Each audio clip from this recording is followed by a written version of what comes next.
तो कैसे हो भाई? उम्मीद है सभी बढ़िया हो गए।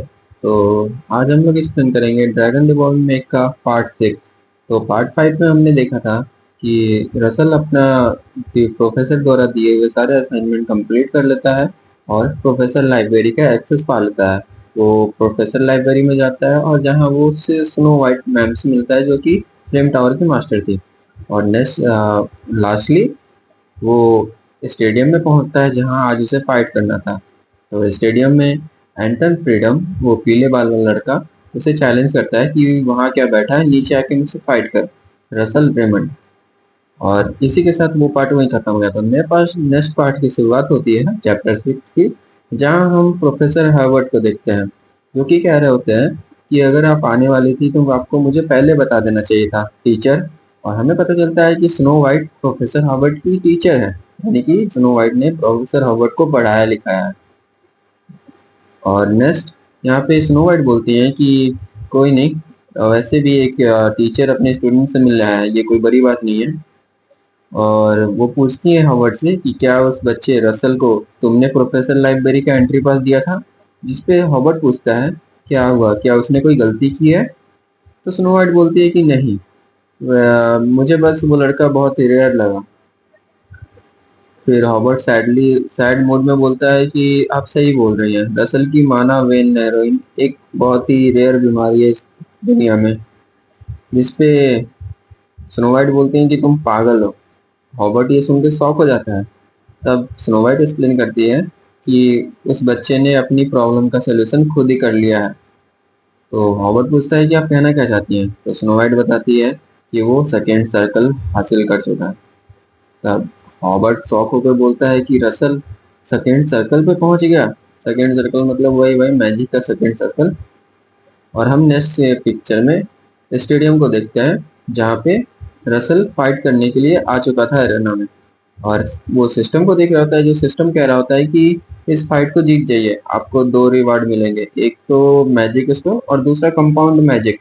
कंपाउंड मैजिक, रसल बताता है कंपाउंड मैजिक सिर्फ सबसे ज्यादा अमीर जो मैजिशियंस हैं वो यूज कर पाते हैं, और ये मेरे लिए बहुत यूजफुल होगा मैजिक स्टोन स्टोर करने के लिए। कंपाउंड मैजिक हो गया भाई एक प्रकार का डोरेमोन का पॉकेट हो गया ना, वैसा।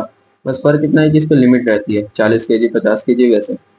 तो उसके बाद बोलते हैं, ये पीले बाल वाला बोलता है कि वो एक हीरे, क्या तेरा शरीर जम गया है, अगर तू जीना चाहता है तो भीख मांग। तब रसल बोलता है कि भीख मांगू, और वो भी मैं। और यहाँ पे रसल के शरीर से पूरी फायर निकलने लगती है, जिसे देखकर एंटन बोलता है कि ये मैजिक क्या, ये तभी अनाउंसमेंट होती है कि सभी कंटेस्टेंट अपनी इस जगह पे पहुंच जाए, अब मैच स्टार्ट होने वाला है। और दोनों फाइट करने लगते हैं, पर एंटन अपने मन में सोच रहा होता है कि क्या कैसे हो सकता है ये सके, जिसके पास रसल जो मानव वेन नरोइन बीमारी से सफर कर रहा है, वो कैसे सेकेंड सर्कल में पहुंच सकता है, ये पॉसिबल नहीं है। और ये बोलते हुए वो सेकेंड सर्कल का एक मैजिक कास्ट करता है, फ्लेम थ्रो, रसल की तरफ। और रसल अपने एक हाथ से ही एक सील्ड बना के उसे रोक देता है बड़ी आसानी से। जिसपे एक टीचर जो ऊपर बैठा हुआ था वो बोलता है कि मुझे विश्वास नहीं हो रहा है, इसने इतनी पतली शील्ड बना ली और खुद को प्रोटेक्ट कर लिया हीट वेव से। तब जो वो प्रोफेसर जिसने एंटन को जाने दिया था, मतलब रसल का नाम ना लेकर उसने एंटन को फर्स्ट एंट्री दी थी, वो बोलता है कि रसल रेमंड क्या ये अपनी ताकत छिपा रहा था। तब एंटन बोलता है कि तुम अभी तक इसे सह रहे हो। और वो मन ही मन बोलता है कि डैम इट, मेरे फायर पावर लगता है इसकी फायर पावर कम हो रही है। तब रसल मौका देखकर बोलता है कि यही मौका है, और वो सेकेंड सर्कल का फायर एरो थ्रो करता है एंटन फेड्रिक की तरफ। और एंटन फेड्रिक वो फायर एरो रोक नहीं पाता है। जिसपे वो बोलता है कि यह सच में सेकेंड सर्कल पहुंच गया है, ये कीरा। तब रसल बोलता है हाँ। पर अंटन अभी भी मन में सोच रहा था कि यार ये कैसे हो सकता है, ये सेकेंड सर्कल पे कैसे पहुंच गया। और ये तभी रसल एक और एरो यानी कि सेकेंड एरो कास्ट कर देता है। और प्रोफेसर बोलते हैं कि डबल कास्टिंग। तो दूसरा प्रोफेसर बोलता है कि नहीं, मैं श्योर नहीं हूँ।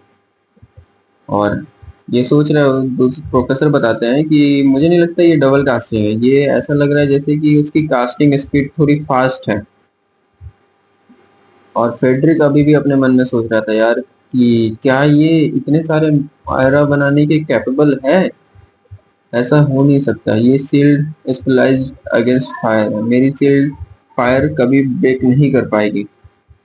और हमें बताया जाता है कि ये सेकेंड सर्कल का मैजिक है जो कि प्रोटेक्शन फ्रॉम फायर है, मतलब फायर इसको ब्रेक नहीं कर सकता। तब रसल बोलता है कि मुझे बस इसी का इंतजार था। और रसल ये बोल एंड फेडरिक बोलता है कि मैं फाइट बैक करूंगा, मैं वेट करूंगा कि तुम्हारी माना खत्म हो जाए, उसके बाद मैं तुम्हें हराऊंगा। भाई ये तो वही बात हो गई यार कि सामने वाले की गन की बुलेट्स खत्म होने का मैं इंतजार करूँ कि भाई उसकी बुलेट खत्म होगी फिर मैं जाऊंगा उसको मुक्के मार के जीतूंगा। फ्री फायर में ऐसे ही करते थे ना हम लोग। किसने किसने फ्री फायर खेला है जल्दी बताओ, तब मेरी जीत होगी। तो उसके बाद हम देखते हैं रसल को जो कि कह रहा होता है कैंसल, मतलब उसने अपनी मैजिक कैंसिल कर दी। और ये सुनते ही फ्रेडरिक पागल होकर बोलता है क्या।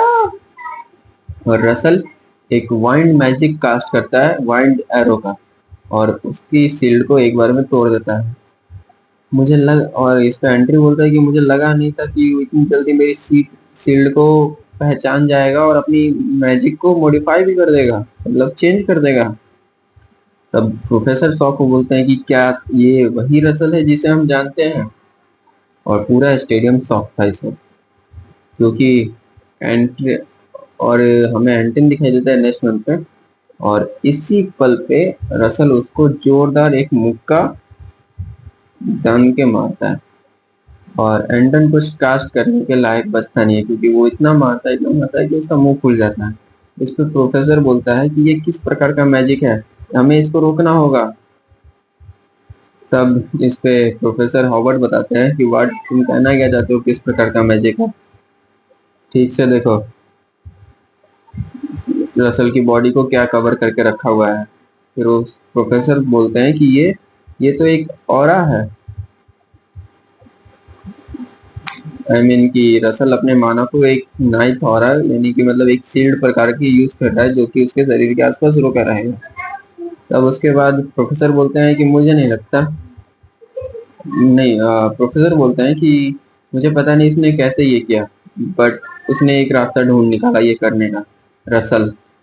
और इसके साथ पार्ट 6 यहीं खत्म हो जाता है। तो पार्ट 7 के लिए हम एक्साइटेड हैं ये जानने के लिए कि क्या रसल एंटन को कितना मारेगा, मतलब उसके हाथ तोड़ेगा पैर तोड़ेगा, मतलब भाई ऑलमोस्ट तो तोड़ ही दिया है पर किस हद तक जाएगा। क्या एंटन को मारने के बाद वो बाकी स्कूल के मेंबर्स के भी बदला लेगा, मतलब बाकी के बच्चे जो इसको सताते आए हैं। और उसके बाद रसल क्या करेगा, तो नेक्स्ट पार्ट के लिए बने रहो मेरे साथ। See you in next part. Bye bye.